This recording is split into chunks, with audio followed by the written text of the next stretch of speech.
Welcome to Product by Design with Kyle and Eva, a podcast about product management and product design, where we'll talk about subjects from product strategy to inclusive design.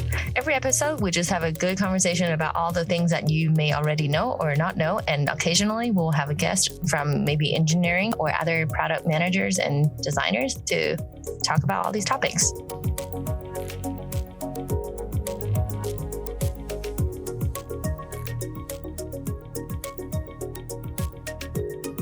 Welcome back to another episode of Product by Design with Kyle and Eva. And today we have another special guest with us, Adam Thomas. So welcome, Adam. How is everybody doing today? Great. It's gloomy and sad in Utah. So that's what we have to offer here. Adam, what about you? Where are you at? And how's the weather? How's everything? How's Corona? Well, here in New York City, I think it's very similar to what you described, Eva. It's very dark and gloomy, and it has been for the last few days, but outlook remains hopeful. In terms of COVID, just staying safe. I'm imploring everyone who's listening to this, wear your mask, stay indoors when you can. Don't breathe on other people. Not to do that. General and let's stay safe. Also, yes. So I used to joke about this is gonna sound really, really wrong, but I used to joke about over the weekend someone might come in and lick your keyboard, in the office and stuff. I can't remember how that joke started, but now really not the time to lick anyone's keyboard. So no, please don't do that. It reminds me of that Seinfeld episode. I don't know if anybody remembers that, where Elaine goes into the other person's office and rubs her keyboard under her arm. Yeah. And I think licks the stapler and stuff, and then ends up calling her crazy at the end because she is appalled by Elaine's behavior in doing that. It seems even more appalling now. If you can imagine somebody rubbing their keyboard and licking your stapler or something. Even after the coronavirus and stuff goes away, that feels to me like it will just be an absolute horrible thing. So don't do it now, don't do it ever, and I don't think we'll ever go back to where that sort of thing will be a funny joke. You can always count on us here to give you good life advice or COVID-19 advice here. Don't quote me in court, but I'm just saying. Also, there was something that I was going to say is nowadays when I watch TV shows, I don't know if you guys feel the same way. When I see people handshake, hug, and talk like a normal day-to-day interaction, I'm like, wait, that looks wrong for some reason. Do you guys feel that way? Yeah, a little bit. It's just the way we talk to each other, the way we introduce each other, the way we interact with each other, that all is going to have to fundamentally change. Yep. Due to COVID. It's weird thinking about all the secondary and tertiary effects of what this virus is, some of which we don't even know yet, and how they will bake into just the way we interact. Just everyday things that you're comfortable with will have to change. Exactly. And that sounds so sad. And every time we talk about just how are things going, I feel like since we started this podcast, it's been either COVID, crazy weather, or just one last one. I think, Adam, you might appreciate murder hornets. I saw that you don't like bees. No bees. Yeah, and murder hornets definitely belong on that list. If I don't like bees, I'm deathly afraid of the murder hornets. Are you allergic to bees? Actually, no. You just don't like them. I just don't like them. No, what ended up happening, I was in 6th grade taking a walk with my class, and I used to be in love with bees. They look cool. And I got separated from the group somehow, and I think I just got obsessed with the bee. A bee was going somewhere, and I was just like, "Oh, what's going on here?" And then it stung me, and then I left out this insane scream, like a death scream, and which had to be, as an adult now, thinking back on it, as an adult hearing a child make that noise. I couldn't imagine the teachers weren't freaked out. And then my fear of bees came from that bee sting, and it affected my life so much that it now follows me everywhere I go. So Yes, and everyone nowadays are like, we need more bees. I don't know how you feel like, because everyone's like, yes, we need more bees, and you're like, yes, but stay away from me, right? That sums it up. Yeah, I mean, I'm happy. We need more bees. Just keep them over there. Right? This is away from me. As long as they're away from me, I'm all about the pollen production. Pro pollen. Pro pollen. That's a new platform that we can get on board with. Kyle, what about you? How do you feel about bees? Got no problem with bees. Yeah, not a big fan of the wasps or hornets or anything. And we had a whole bunch of experiences with those, with a whole variety of wasps in our backyard this past summer, and learned more about wasps than I think we wanted to. Like the variety of wasps, everything from cicada killers to red velvet ants, which are not in fact ants, but are in fact wasps, and some of the unique behaviors of those. And interestingly, did a different podcast episode about that, not here on Product by Design, but on a different podcast. So if you're interested in learning more about different varieties of wasps, maybe we'll link that in the show notes. So yeah, whole bunch of different ones. And we had a whole menagerie of wasps in our backyard. Oh boy. That would have probably freaked Adam out. And yeah, like cicada killers are literally, they're about the size of murder hornets and can carry grasshoppers. So we saw one literally carrying a grasshopper through our backyard. It was massive. And our son was like, is that a hummingbird? And what did you say? My wife like grabbed him because it was like, it flew pretty close. And she's like, I don't know what that is. And I was like pulling him away, and it flew into a hole. And that was, yeah, we're like, whoa, that was, and then we had to go figure out what it was. And it turns out it was a cicada killer. But fortunately, they're somewhat solitary and dig holes that, interestingly, red velvet ants try to take over, which again are wasps, not ants. So there you go.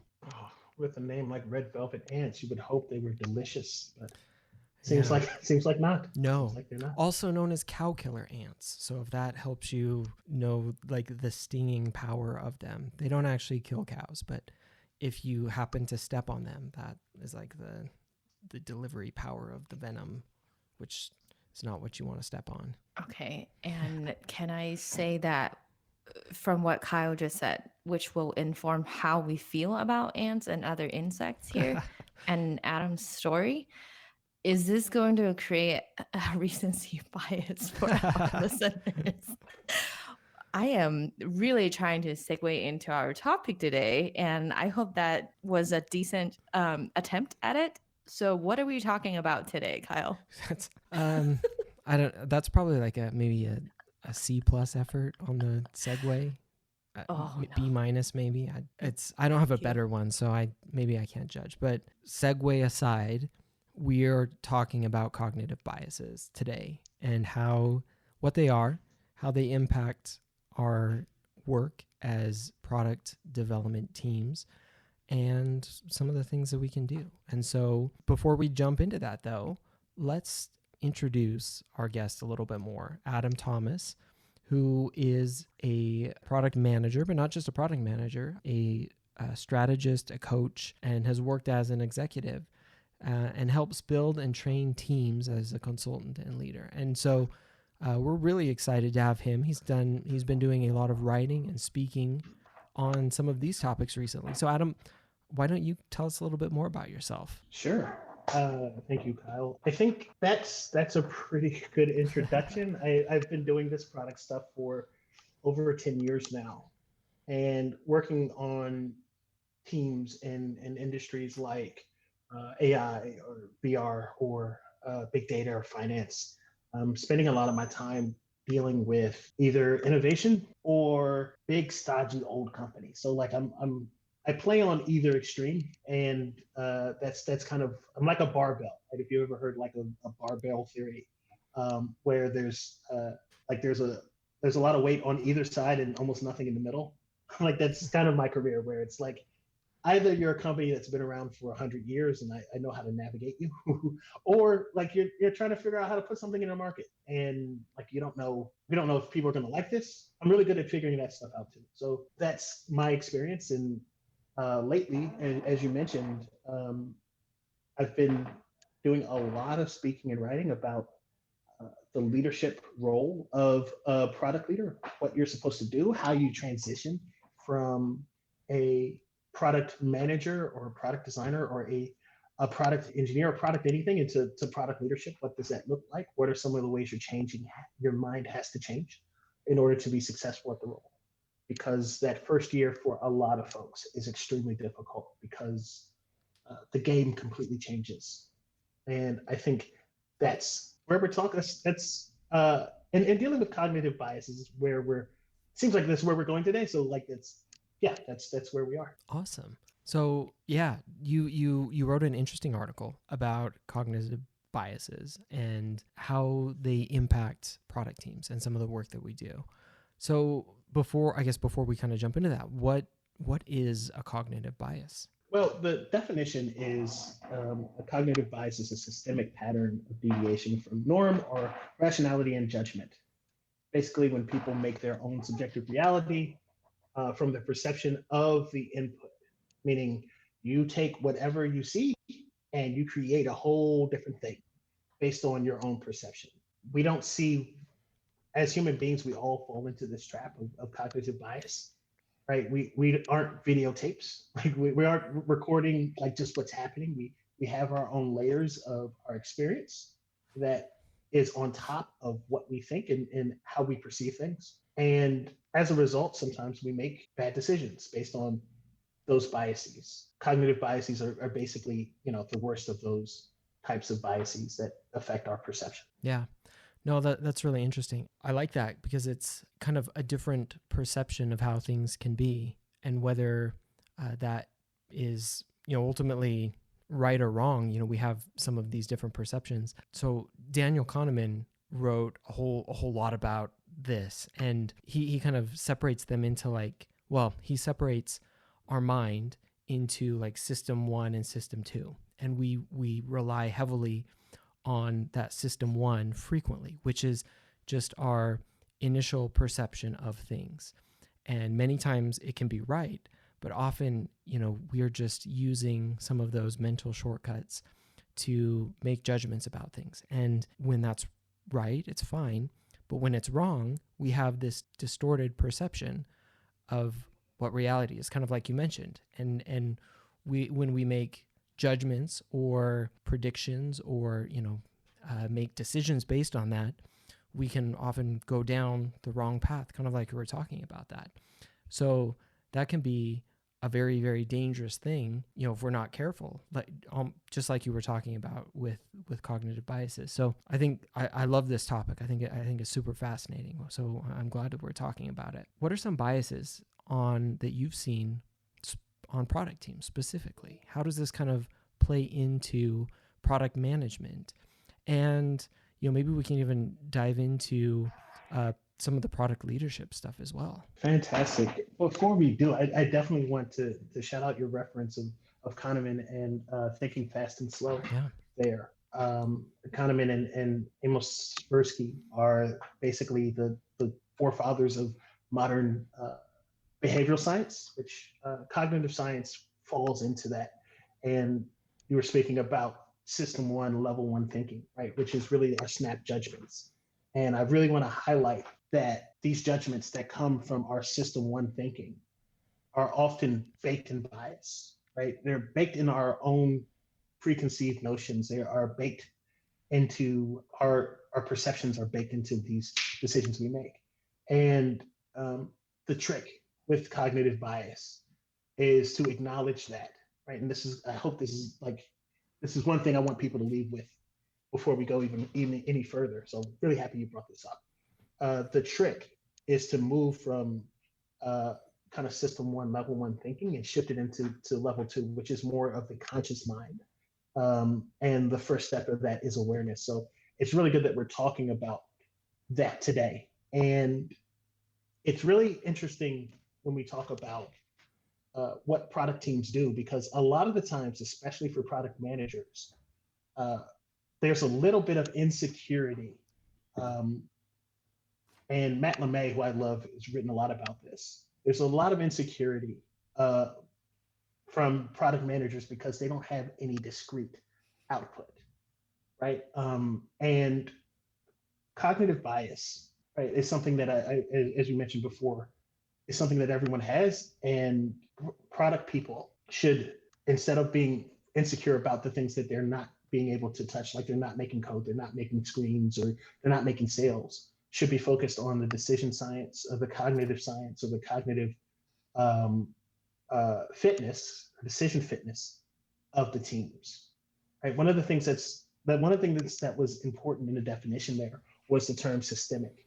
Right. These things can build on top of each other if you're not careful, and all of a sudden you're making a mess of any plan that you're trying to come out with as a team or as a company. What makes product or effective product teams really work is if the product manager can own that decision fitness and think about these systemic things that are happening and manage them in a way that helps more people get to that system two thinking. So when they are relying on that system one privately, it's a little bit more informed, a little bit more thoughtful. And that should help us get to better outcomes as product teams. I love that. I think that makes so much sense, for one, and is such an important thing.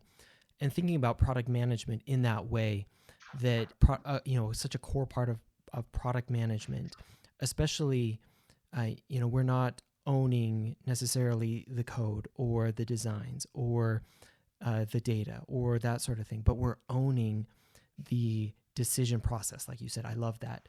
And ensuring that we're not sticking with the system one thinking, as Daniel Kahneman put it, but we're helping the team and the organization move past some of those initial biases or initial levels of thinking into the conscious, which is, as he put it, we like to rely on, some of our lazy thinking. It's difficult to move to the system two thinking. We don't want to do it, but as product managers, that is an important part of our role, is to make sure that we don't rely on the laziness of the the organization or the organism or whatever it is that only wants to stick with our initial guesses or our initial inputs or those initial inklings and say, yeah, this feels right, this is good, let's just move ahead.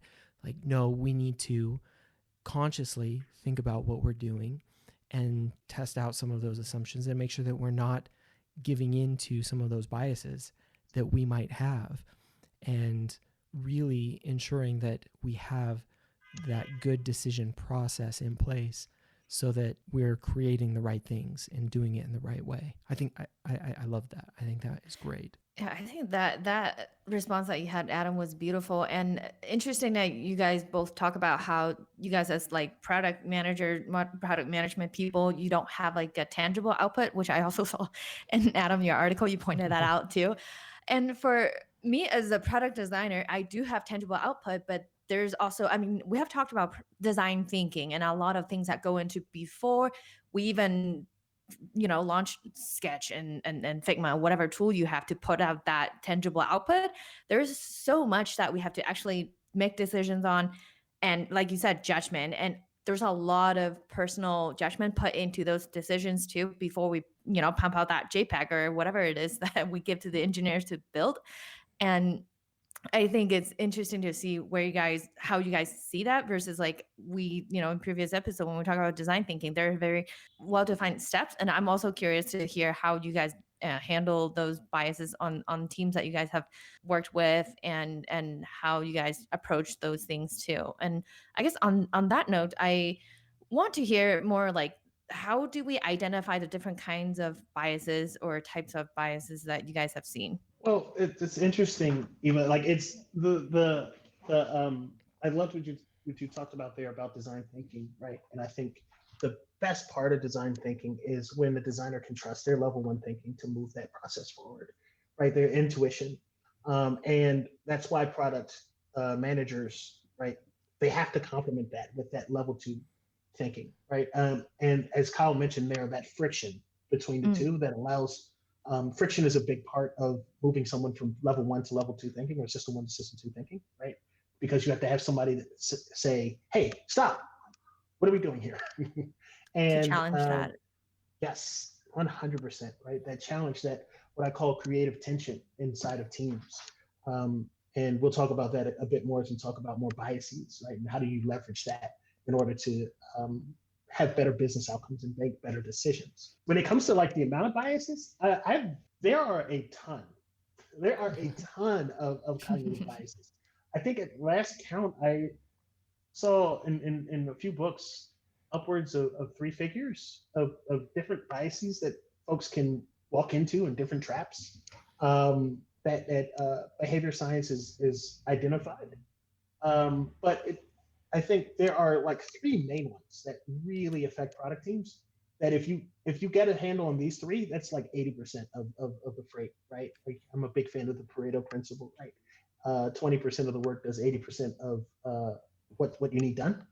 And I think these 3 are really the big 20% that you're able to if you can understand, identify, and then shift teams over to that system 2 thinking with those 3. That's 80% of the cognitive bias work that a product manager needs to do in order to have successful outcomes. And speaking of that, the 3 are confirmation bias, recency bias, and availability bias. Nice. So let's dive into a little bit of each of those. So first off, confirmation bias. What is confirmation bias? It's really the 20% of the 20%. So confirmation bias is basically when we believe whatever we believe prior to whatever we're doing. So if I go into, let's just say, a usability test, and I believe that people are going to click the red button in order to complete the transaction, and I believe that, and I want that, every signal that tells me that people are actually going to click the green button is ignored, right? You just go, well, even though they clicked the green button, they were hovering towards the red button. So I think the red button's better, right? As opposed to looking at the actual data that's in front of you and saying, okay, they're hovering towards the green button, or they're confused and they don't know which button to hit. So maybe we should rethink how we're designing this flow, right? So that's confirmation bias, and that affects an organization, and it affects the organization everywhere, right? Because, right, we don't like being wrong as human beings, and we'll do anything, especially if we just rely on that system 1 thinking, we'll do anything to make sure that we are not wrong. I love that example that you just gave too, because it's so real. And I mean, oftentimes we run a test, and are you actually drawing conclusions from the data, or are you putting your hypothesis in front of the data and trying to find data to justify what you think is right? And those moments come up so often. I mean, it's definitely a temptation to say, I want to be right. It's like exactly what you just said. I love what you just explained. Yeah. And I'd say it's not even just at like a development level, but it goes all the way, kind of like you mentioned, Adam, It goes all the way up into an organization or a strategic level. Like, what are the things that we want to be doing? And whether it's conscious or unconscious, finding the things that support what it is that we want. And, whether that's, if we have a strategic direction that we want to go as an organization, finding the reasons that support that, and then kind of ignoring the things that don't. Like you were saying with the red button test, that can be done at basically every level. We want to be doing something as a company. And so, we're going to look at the marketplace and here's all the reasons why we should be doing it. And yeah, this is a great idea. And all the reasons to the contrary, we can rationalize those away. And, whether they are really compelling reasons why we shouldn't, those are things that, because of confirmation bias, we're just going to ignore them. And it's like you mentioned, it's such a huge, huge issue because we're all so subject to it. Because we want to be right, and we want to, especially once we've started in a direction, or once we're married to an idea or have invested in something to some amount, like we want that to play out, and we don't want to be proven wrong. And that's why it's such a dangerous thing at a product level, at a strategy level, or at a company level. The confirmation bias, like it can really end up biting you if you're not careful. Exactly. Like that just made me think of every conversation I've had with the CEO. And every, especially if they're a founder, right? Like it's, um, they believe or they know that like they built the business to this point, and they built it on a certain set of principles. And the way to know, I think, one of the big kind of levers to know if a CEO is ready to kind of move past that, um, you know, like Series A or like that kind of like we're just building a business here and then like the growth of a business is if they can get that confirmation bias under control. Because if they can't, right, that's when they start to really hinder at the vision and mission level what's going on inside of a company. Right, that's when they start patrolling the halls and going like, I don't care what the research says. That button needs to be red, right? And it's just like, wait, you haven't even talked to customers in like 2 years. What are you? Like, you barely look at the app. You're just looking at numbers all the time, right? How do you know, right? And then they'll just go, well, I built this business, and that's the only thing for it. And that's really toxic. That's really toxic leadership behavior. And if a company, if a CEO is not ready to take a step back, right, it's probably a sign for that leadership team to start moving. Finding other jobs, right? Yeah. Your input is now not even being listened to. All right. So you mentioned next recency bias. Let's talk a little bit about that one. Sure, that one is very easy, right? It's right in the name, right? We just believe whatever we heard recently. And how this affects our product development is basically whenever you sit in a meeting, what tends to happen? Especially the longer the meeting goes, the more senior or higher paid people tend to speak more. And whatever problem you're solving soon ends up becoming the highest paid person's opinion or the hippo's opinion, like the room's just going to the hippo's opinion. And because these folks, because they're the highest paid person, right, and they tend to be the last to talk, all of a sudden, it doesn't matter what happened before in the meeting. Now we're just really listening to them. And if that was the case, right, why even have the meeting? Right? Why not just hand it over to them and say, okay, what do you want out of this? And then, okay, I distribute it. Because meetings are super expensive. And if they're not really useful to everyone involved, then it's a waste of time. Right? You're literally wasting company dollars doing that. And so that's what recency bias is, right? It usually plays itself out by having, it's when a bunch of people come into the room and the last person that speaks, which is usually the hippo, makes a decision, and we're kind of done. Yeah. I feel like a lot of listeners are hurting at home right now listening and be like, I just had that meeting. But this is something I think we all can relate to, and it sucks. Okay, let's move on to the last type of bias. I don't have a solution to save everyone from this pain, but we will by the end of this episode, I believe. But okay, the third type of bias we're talking about is availability bias / heuristic. Do you want to explain to us a little bit more about that? Sure. So availability is essentially what do we have available? What do we trust? Like that's what we're going to look at when we're making our decisions. Now, the reason why this is a bias and a heuristic is that it can be helpful in certain respects, right? If you're managing the amount of information and data flow, we'll talk about that a little later, right? This can be extremely helpful in terms of getting good business outcomes. However, most of the time, people don't have the right data available to them, right? There are certain teams that certain people trust and certain teams that they don't. And they want to admit this publicly, but they'll say, okay, I trust design, but I don't trust marketing. So I'm going to listen to what's available, what design says, and then when marketing's here talking, he's going to kind of clock out. Or maybe engineering doesn't really put out a lot of material so people can understand what the context is when folks are making decisions, and sales does, right? So all of a sudden you start seeing sales leading a lot more of the conversations, and then engineering is like, why do sales lead the conversation? Well, they have stuff available.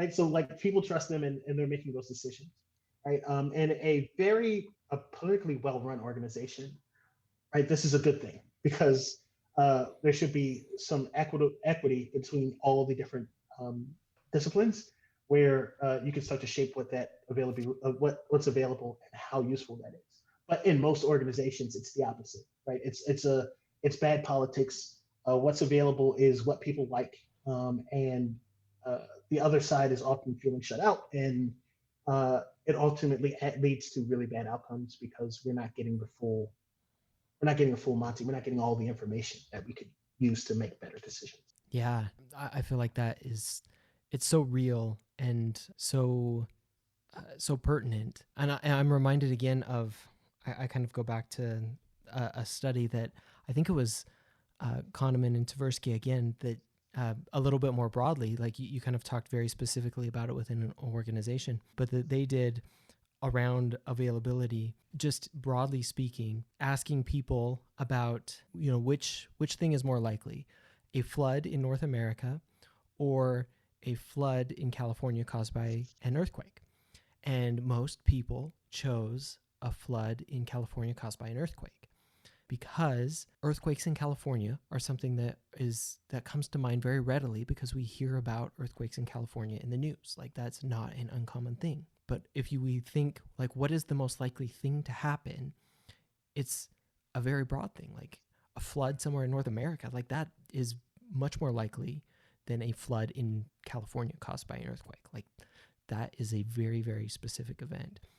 And when we kind of look at that through the lens of availability, like, it's very available to us because we hear about it. We know that there are earthquakes in California. And then going back to your point, like, we use that heuristic because things are available to us. So like, if sales is always talking, that information is available to us. And it's very easy for us to just have it always ready and at hand. And, we're not going to have other information, even though it may be really relevant. It may be even better, whatever the engineering information. But if it's not available, if it's not out there for us, we're not going to have it, and we're not going to be able to make decisions off of it. And so we're going to use whatever it is that we have on hand. And that's just the bias that we have, or what we're going to be working with. And so it's not something that we may be even conscious of unless we take a step back and acknowledge that, hey, do we have all the information here? And again, I think this goes very much to the point that we were making earlier. The point of product management and product in general is to help the decision process and make sure that all of these things are put together in a way that we're making good decisions. So I think that these biases are super fascinating, and I may be kind of jumping into some of the next topics, but with that, so I guess we've talked about some of the main biases here. How else do they impact some of the work that we do within our teams or within our organization? I think there are two major places where these biases really infect teams. The first is something we mentioned at the top, right? Outputs. As teams go out and do their thing, right? Whether that's design or engineering or sales, like, the last thing they want is a product manager breathing on top of them saying, what are we doing? How are we doing? What are we doing? How we do it? Right? Everyone else is a professional, right? Designers are professionals, engineers are professionals, salespeople are professionals. They know what they need to do, right? But if you're not throwing that break and saying, okay, have you thought about this? Or, this feels like I'd like to introduce this new information, or I'd like to chop down, some of what's available, so we can actually talk and focus on the program or product or whatever it is. You end up in a really, really bad spot because you start having this drift from what our perceived or wanted outcomes are as a collective into what we actually ended up producing as a collective, which leads right to our second problem, which is the politics of an organization. I have a slide in this latest talk that I'm building for next year over a topic called survival metrics, and maybe we'll come back and maybe I'll come back and talk about that, but the in a year or so. But one of the slides in the presentation is, it just says, their politics and product, grow up. And that's just my call to product people, that yes, they're politics in an organization. We are humans. There are always politics. And B, your job as a product manager is to manage the decision science or the decision fitness of an organization, which includes those politics.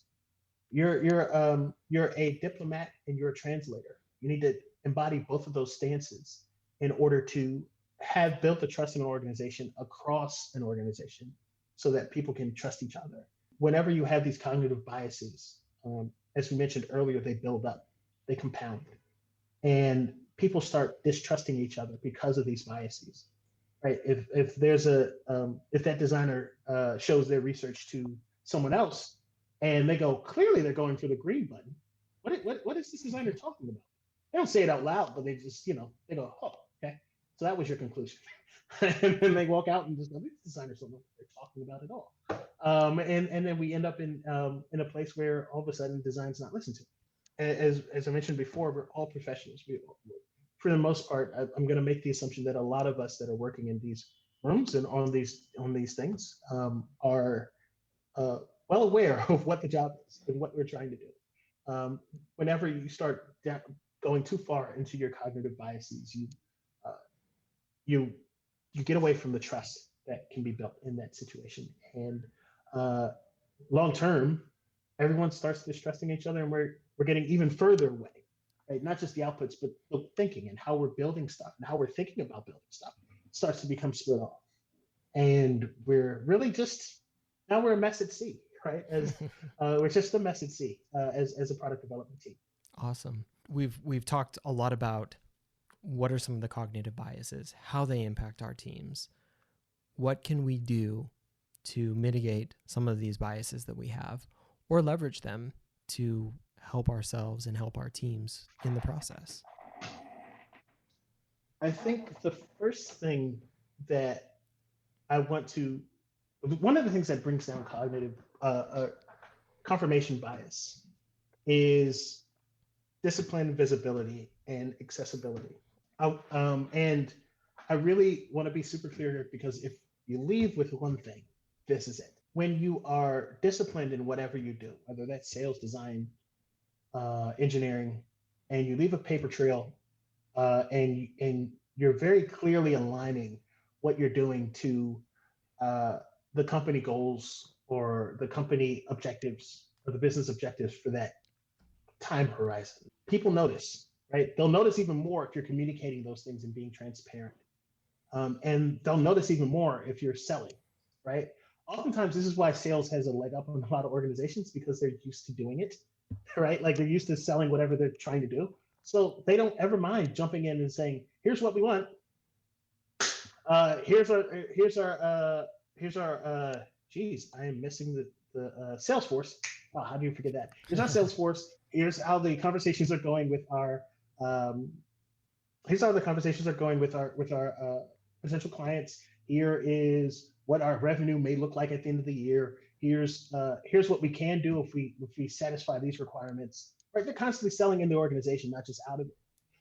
And that's why a lot of folks, a lot of quieter teams like marketing tends to be quiet, or design tends to be quiet, or engineering tends to be quieter, can find themselves out of the picture when a team like a very competent sales team does it. With that said, this is also true for any competent team, right? If a design team is super competent, right, you have a bunch of senior designers, they're all doing this, right? They're all selling across the organization. You can't find a week when they're not selling to leadership some sort of insight that they have. Same thing with marketing, same thing with any experienced team, right? The ability to be disciplined and to market and communicate what you're finding and then selling that automatically starts to bring down that cognitive bias, that confirmation bias, because when we sit down and people start referencing it more and start to talk about it more, it starts to break down some of those walls, into folks end up being embarrassed if they're not coming prepared, right? It's definitely an Amazon secret, right? Like if you show up to an Amazon meeting and you have a bad 6-pager, there's hell to pay, right? And as a result, they churn stuff out all the time, or at least one of the reasons why they churn out all the time. They also have more money than God. It's either here nor there. So research, just discipline on research and presenting, not just the research in terms of like building a study, but whatever your findings are. Make sure that folks know what you're doing, make sure that you have some good questions. You're engaging with everyone, and you're communicating and selling those things. Another thing that's really helpful is meeting discipline. I know everyone hates meetings, but I think the reason why everyone hates meetings is because they've been in a bunch of bad meetings. Like people show up, they don't have any agenda. There's no sort of aligning action of the meeting, right? People don't stop and say, we're here to decide this, this, and this. The wrong people are in the meeting. Sometimes it feels like this meeting could have been a memo. In fact, oftentimes it feels like this meeting could have been a memo. And when their meeting discipline in an organization is like that, cognitive bias is going to flow just because people are going to be tuned out when they're in meetings, and like they're not going to engage with the material or the decisions that needed to be made. This is why we're spending 25 hours of company time in one room, right? We should be doing something with this time. This is a very expensive thing that we're doing, right? We need to come out with some sort of something, right?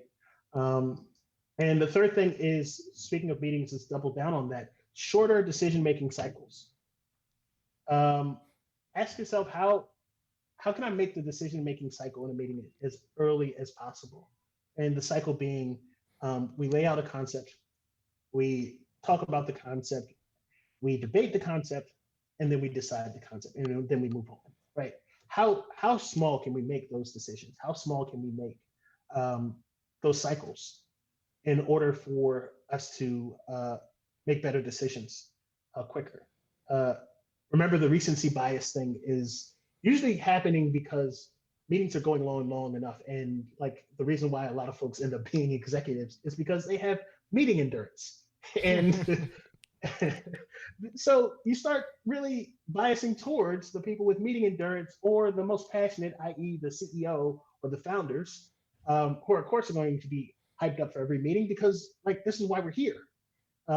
Whereas, a junior or a mid-level person might just be like, all right, well, I'm kind of out of this meeting after 25, 30 minutes. Like, I can't hold my attention this long because I'm still trying to learn that skill, which is a bad skill anyway, but like that survival skill. And you add that on top of the fact that most folks are going to just see that the hippo, the head, highest paid person's opinion is going to win out anyway.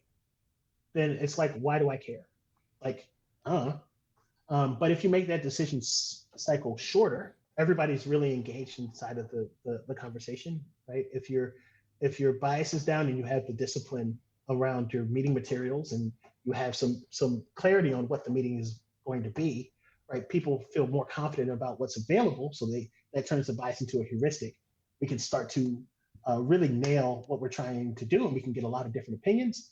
And then once that's closed, everyone can talk, and then we can see everybody gets more trust in each other because of this creative tension, and then we can move on to the next decision. So being very disciplined, having really good both research and just internal discipline about your discipline, used it twice, and then meeting discipline, and then also making those decision cycles shorter really cuts down on a lot of that cognitive bias that you'll see in organizations.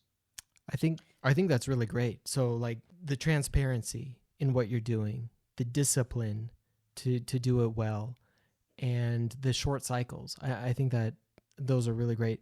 The one depressing thing that you said though was that you can become an executive just by out enduring everybody in meetings. So like, I guess I have mixed feelings on that now. So I didn't say it was good. Yeah, no, that's it's definitely a pet. Yeah, no, I can definitely see it, and I don't know how I feel about it. So this is so funny because I'm almost certain that people can endure meetings even longer now that we're all working from home. So anyways, I can see this problem being even bigger. But I also want to add that I really love all 3 points that you mentioned, Adam, and especially the last two, because I do think a lot of the times when we're trying to make decisions in meetings that are, I don't know, an hour long, and at that time, people either not paying attention already, like you have mentioned, and also like people don't have enough time to prepare and bring what they can, do to that meeting. Like, for example, research that can be done in advance, or thinking and all these strategizing that can be done beforehand. And if we're trying to make a decision as a group, like, we just cannot expect everyone to all of a sudden trapped in a room and be able to bring anything but our own biases into that room, right? Like, I see also this, I'm sure this is a common issue for a lot of, I think introvert people experience this a little more, is that in a meeting, if you don't give them any time to think about the problem, they really cannot give you their best answer. And then an hour after the meeting is over, all of a sudden I'm like, wait a minute, this is actually a better solution that I just came up with. But then the meeting happened already. So I really love those things that you pointed out. So yeah, thank you for bringing these things up. Even you mentioned something I forgot to, which is one of the main through lines through all of this, and something I tell executives all the time: lower the work in progress so people can have the space to do this. We're in business, like a business is here because we can solve a problem better than anybody. That's what we think. That's what we're, especially in tech, that's the directive, right? And you can't get there if everybody's working themselves to the bone, because now there's no friction, there's no time, there's no space to move over to system two thinking. It's just all very system one, because we have to just react because it's so much work, right? Yep. It's broken my heart to talk to certain executives and see that they didn't even slow down the work pace for COVID, right? As we're going through this thing right now, where everybody's attention is sapped, everybody's affected. To think that we're going to do the same amount of work in that same year, where all this is happening, is ridiculous. It's just ridiculous, right? And the teams that the competitors of that team that decided to work hard and work themselves to the bone and still deliver all their deliverables, the competitors that took a step back said, okay, we're going to really sharpen our focus. We're going to really make sure we find the right priorities and the right problem to solve, and we're not going to do anything else, right? Those teams are going to start coming out in the next 3, 6, 9 months and start gaining real big leads on the teams that wanted to complete whatever strategy they had before COVID happened. So yeah, it's super critical that if people leave with one more thing, it's just like lower the work. Yeah, absolutely. Plus 100 on that. I'll vote it. Yep. Click. Awesome. I do have one thing I want to add to, is that at the end of the day, like, I really like one of the product managers, how she describes this, is that we're all in a mission together. We are not mercenary. We put the mission in front of us, and we have to remove the biases so that we can actually build empathy for our users. Because at the end of the day, that is, our primary goal is to make something that will solve a problem for our users. And I think this is such an important problem and something that we can actually do something about, even though it seems so intangible. So, and Adam, you pointed out a lot of things that I think are kind of make it more tangible to help tackle these problems. So thank you. You're very welcome, Eva. And like, whenever I see companies or teams struggling with this, like, it's my pleasure to help them get out, because everybody starts liking work more. Everybody starts liking each other more. Everybody feels more confident in what they're doing, and that's such an important thing when we spend a lot of our lives with the folks that we work with. Right? We want to feel some sort of purpose in what we're doing, and we want to like doing it. And because a part of the reason why we picked our professions is because we like it. Like we like. Even you like designing. I like product. I like products. I like the fun of it, the ambiguity. Like that's what I'm here for. And all this other stuff just gets in the way of folks just enjoying their work. Absolutely. Should we move over to our shout outs and gripes? Yes.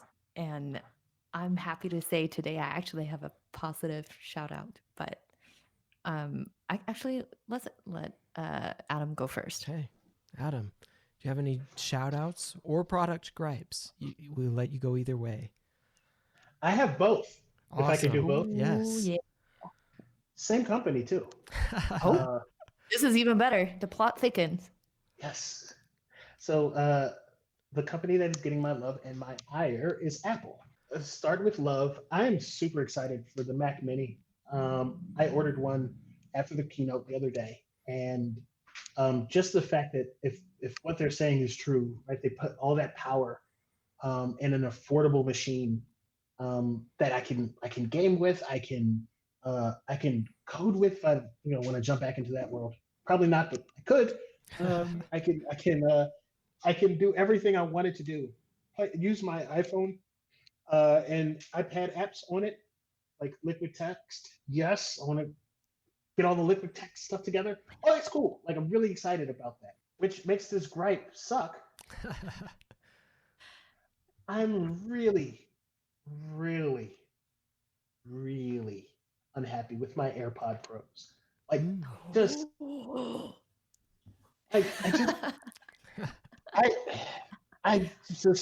I actually prefer original AirPods over the Pros. Let's hear it. Here's why. The AirPod Pros don't really they don't live up to the promise for me. Right? The promise was I was going to be able to pop these things in my ear. I was going to be able to have basically surround sound. It was going to be a lot easier to use toggles and Siri, which I don't use, but like it was going to be a lot easier to use the buttons to get the noise cancellation, to listen to music better, and have phone calls. Right? All that was supposed to be easier. So I the day it dropped, I was actually in Seattle, but unfortunately at the aforementioned Amazon, and I ordered this. I ordered them to be shipped as soon as I got home. Right? From the day I got them, they never quite fit. I can never get the sound right. Every once in a while, I'll get a hint of what the promise was, and then I'll move my head, and then it's gone. And I really enjoyed the simplicity of the last AirPods. Right, one action. Right, so with the first AirPods, you can tell it to do one thing on each ear. Right? And I got very comfortable with, okay, this is going to go to the left is going to go back a song, and right is going to move forward. And that was perfect, and that's all I needed. Now I gotta click and then move and shift, and it's just a lot that's happening with that. And I would have much preferred something simple. And the AirPods even now, like my original AirPods, I can go to the gym with them. I can work out. Well, not anymore with the gym, but I could work out. I can work out with them in my ears. I don't have to worry about them falling out. I can shake my head. I can do all types of things. But with the Pros, even this afternoon, when I was walking to get a sandwich, I didn't do anything weird. I just walked across the street, and luckily my arm caught the AirPod as it fell out of my ear, into it would have fell right into the rainy streets of New York City. So and I've never had to deal with that with my original AirPods. So yes, really excited about the Mini. I have an Apple Watch 6 that I'm really excited about. I enjoy. But the AirPod Pros, just not for me. Just not happening. That's tragedy because it's what, $100 more than the last AirPod, right? Yeah, it's I think it's $100 more. That sucks because I see what you mean by the first thing you notice is a very simple solution, and now it's not much better than what the first gen or second gen is like. I don't have AirPods, and actually it was really funny that Kyle and I both gasped pretty loud when you said AirPods Pros are bad. And Kyle, do you have AirPods? I can't remember. We talked about this. Yeah, we've talked about. I have the Jabra Elite 75T, I think, and I love them. They literally have a permanent place in my pocket, and because I don't have an Apple, so I've got a Galaxy Note 10 Plus, and they pair so well with it, and so everything, just pop them in my ears and they fit well. Everything, I've got no complaints. They work and they fit, and everything about them, just love. I am probably in the middle between you guys because I'm also an Android phone user, but I have AirPods. So, also as an Android phone user, I I don't want to get into that. Is Apple better than Android, or is Android better than Apple? That kind of argument, because that is so drawn out and done, and we just don't need to get into that anymore. But still, love a good Apple shout out and a good Apple gripe at the same time. Yeah, a lot of their new stuff from this week looks slick, looks good. So some exciting stuff. I'll be interested to hear. No, I got a new MacBook Pro a couple months ago, a personal one, and then a work one. So I have no reason to upgrade at this point, but if I did, I probably would. No, you just need that one reason that they have a new one, right? They do. Yeah, that's what I've heard. Yeah, that's a few $1,000s that I wouldn't be able to justify. So it's pricey. They're getting more and more pricey. It's insane to me.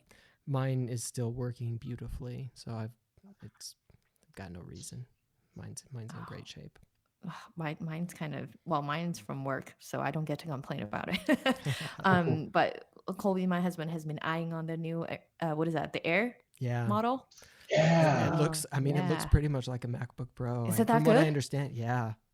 I stopped following Apple, so somebody was comparing it, and it looks like it's just as powerful, it seems.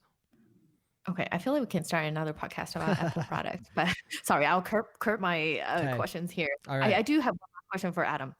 Is that you mentioned gaming? What do you play? So right now, as I look whimsically at the new systems, I am going to I don't buy new systems on launch week, but I generally play everything. Hardcore in the strategy games. Okay. I'm embarrassed at my XCOM hours played mark. On the Mac Mini? No, just in general, like between PC and Mac. I don't want to recall it. It's 4 digits. I just love XCOM. Like it's really like it's just really my shit. What else do I play? I tend to try everything a little bit. Like I dance.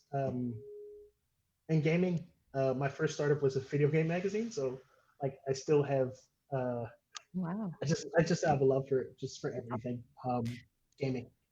Yeah, I asked because you mentioned what you were going to do with your Mac Mini, gaming being one of them. I hope I didn't hear wrong, and I just feel like gaming is where we all can connect on, and also I'm also very curious what people are playing on Mac nowadays because there's not a lot of options. So, but that was why I asked, and the end. It's growing. Like the Mac game collection is growing. A lot of the games that come out for PC may have a Mac port, like I'm really excited about. One of the great things about the Mini is it should be strong enough to play most games. If I want to, I can go and build another PC like at some point if I really want to get into gaming. But like just the casual stuff, like whenever XCOM 3 drops or whatever, like I can just play that and just beautiful. Get another 1,000 hours. I think that deserves a resume line item if you hit 1,000 hours on any game. But yeah, that's very cool. Kyle, what shout out do you have? All right. I've got a gripe this week. So I listen to most things and watch a lot of things at like 2x speed. So most podcasts, audiobooks, a lot of videos like on YouTube and things, like when I'm doing that, like I want most things to go quickly. So even when I'm editing our podcast, like I'm going at 2x speed just because that's what I like to do. And so my gripe is I had to do our annual compliance and all of that training recently. And they had no way to speed up the videos to any speed other than 1x. Like it was just straight up 1x. And of course, I waited until Friday afternoon, the day that it was all due. And so there was like 2.5 hours of videos to go through, and there was no way to like skip ahead. And I found no way to speed it up, which is disappointing for me because I legitimately, I'm very, very comfortable moving at like 2x speed. Like I can understand everything, listen to it, and comprehend like at a very fast speed. And that's where I love to do it. And so to limit that functionality was like it's very frustrating for me because I don't want to go through it at just 1x speed. I don't like it. And so I, of course, had to get creative, and that's where I had both computers going at the same time. So if I couldn't do it at 2x speed, I had to double my output. What? So yeah, it's hopefully nobody in the HR department's listening, but They're listening. yeah, I had all of the training. I had training going on both my work computer and my personal laptop at the same time, so I could cut it. If I couldn't do it at 2x speed, I cut it in half by going on both computers at the same time, and then doing like the different quizzes and whatever, like back and forth. So that was how I did it. But my gripe is limiting the speed to 1x on that sort of stuff when you really should be able to increase the speed to 1.5 or 2 like you do on YouTube and other places so that you can move through it faster. Like there's no reason to limit it if people can still comprehend and pass all of the little quizzes and stuff on, money laundering and safe workplaces and stuff. Yes. I'm all for the training. No complaints on that sort of stuff. Like I think that we should have inclusive environments and no harassment and safe workplaces and that. I just think that we should be able to do the training at faster speeds. That's all. So. I feel like that was a speech that we were supposed to clap at the end.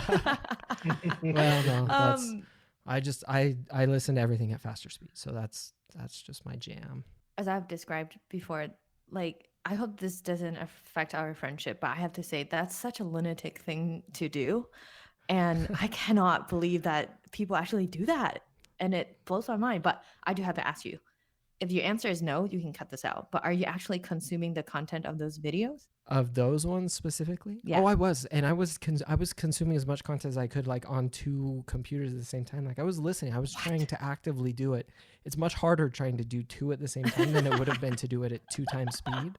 So I was not getting as much out of it as I could have. But I do it. Like I listen to everything. I take notes at like 2x speed, like the books and podcasts and stuff I listen to. I do it at 2 times speed, and I'm taking notes and all of that. Like I'm actively listening and love it. But that's And 2 those times software, speed. they kind of they limit you. You have to let it play beginning to end, right? Yes, like you can't skip ahead. Like it has to play, and then you get to a certain point, and then you have to like answer some questions and stuff. So there was no moving quickly ahead on a Friday afternoon. Okay. I have a potential hack for you, but it's tedious. Can you just do a screen recording, let it play from end to end, and then upload them on YouTube, private them, and just 2x speed on YouTube yourself? Possibly. That's very tedious. It would have been. That probably would have put me even further behind. I didn't realize it until the Friday afternoon that there was no getting ahead of it. So I'm sorry to hear. That is a lot. Okay, is it my turn?